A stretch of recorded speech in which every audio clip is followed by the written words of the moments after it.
Hi, welcome to our round table. The people at our round table today take risks on purpose because that's how they earn their living, and we are going to spend the next 90 minutes or so sitting around having lunch with daredevils, all of whom are afraid to be on television, by the way. Dorothy Dietrich is an escape artist, a professional magician.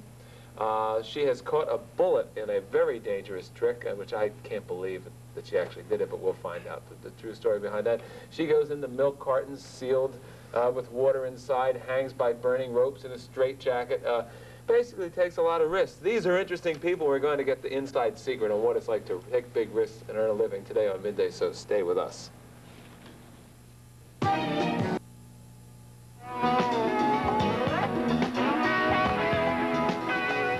Okay, let's have Dorothy Dietrich explain what kind of risk she's taking here and what's supposed to be happening. Go ahead, Dorothy. Right now, I am hoisted up by my feet. I'm in the straitjacket, and I'm hoisted up, and the rope that I'm attached to, if you can see it, is on fire.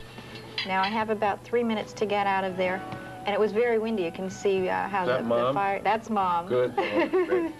I was very hesitant about having her in the audience because I figured she may have heart failure if she sees this in person, especially with the bullet catch.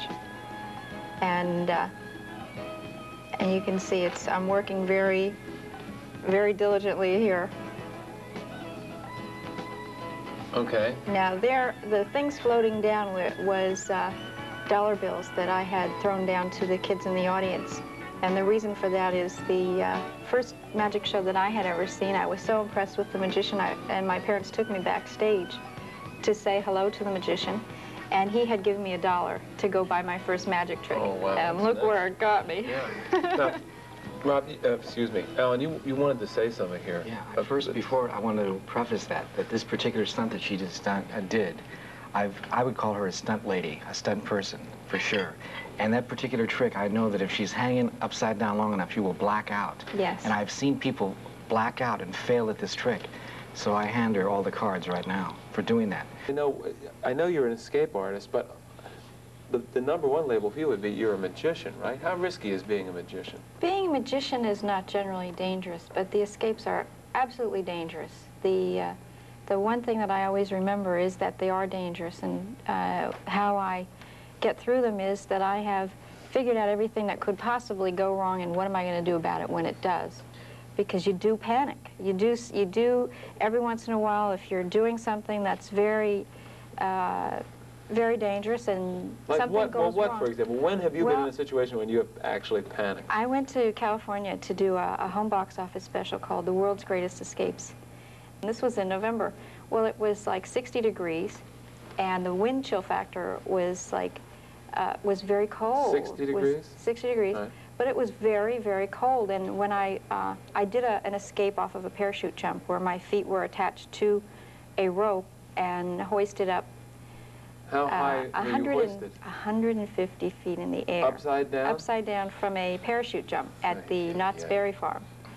And up that high, that's scary. Yeah, well, that high up, it was very cold. Did they tie you up slowly, like you go up like this, or do they just tie you at the top and push you up? No. It went up slowly. It was the parachute ride, which goes up to that height, and then it floats down. You went upside down, very, very, very slowly. And what were you supposed to do up there? I had to escape from the straitjacket before the rope burned through. And what happened was my hands froze because it was so cold. And if you can't feel what you're doing, it's dangerous because there's no way to get out if you can't manipulate your fingers. I ended up actually scooping the buckles with my whole hand. But I knew that can happen because But there's no trick involved in getting out of a straitjacket. This practice and technique, right? Yeah, it's a specific technique. So the actual thing in being an escape artist involves intense training. Like, for example, how long can you hold your breath? That I'm working on because that's funny because I have a choke phobia.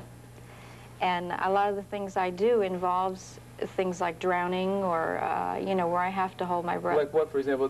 You get shoved into a giant container of water, and then the top is sealed, and you're in chains and so forth?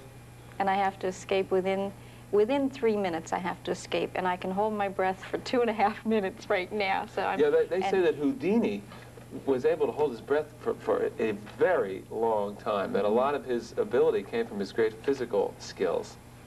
He was very physically fit. And in order to do escapes, I would guess in any of the things that these people do, you do have to be physically fit and keep in shape.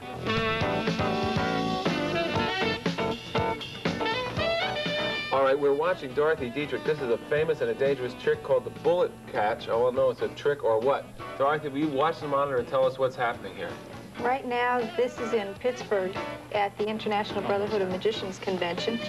And I had done there a trick that Houdini would not do. He was planning on doing it, and a very good friend of his, Harry Keller, who was a famous magician. Wait, what's happening? Actually, what's happening is the marksman had fired he had chosen 2 bullets, any 2, which were brought by the committee that hired me. They brought the rifle, they brought the bullets, and they hired a marksman. And the first shot went through a pane of glass into the back wall. And then missed? And then the second one I stood in front of as the target. Gee, we dumped out of that tape at a pretty inopportune time. What happened? It was just as the gun was going off. He shot the gun. The bullet went through a pane of glass and then into my mouth, which was a special metal cup that I've devised to catch the bullet, because I don't believe that anyone can actually catch a bullet in their teeth without neither do I. Does anybody here believe that somebody could catch a bullet in his or her teeth? No. Okay, we all agree that nobody can catch a bullet in their teeth. Now, I'm not even so certain you could do it in your mouth. But the premise of the trick is the bullet is shot through a pane of glass. That proves that it's a bullet, goes through, comes out the other side, and goes into your mouth. Right. Into what? Into a special metal cup that I had A bulletproof devised. coffee cup? And what? What kind of cup is it? Well, I have some secrets that I won't tell. The cup is a very special metal alloy, and it is not able to be. You feel the pressure, of course. Why wouldn't your teeth get shattered and broken or something like this? Because you have to brace yourself and get yourself ready for such a. Well, you know, the thing, I'd be curious your reaction to this. When we were talking, at our meeting that you were going to be on talking about this, and I read that there have been magicians killed doing this particular stunt.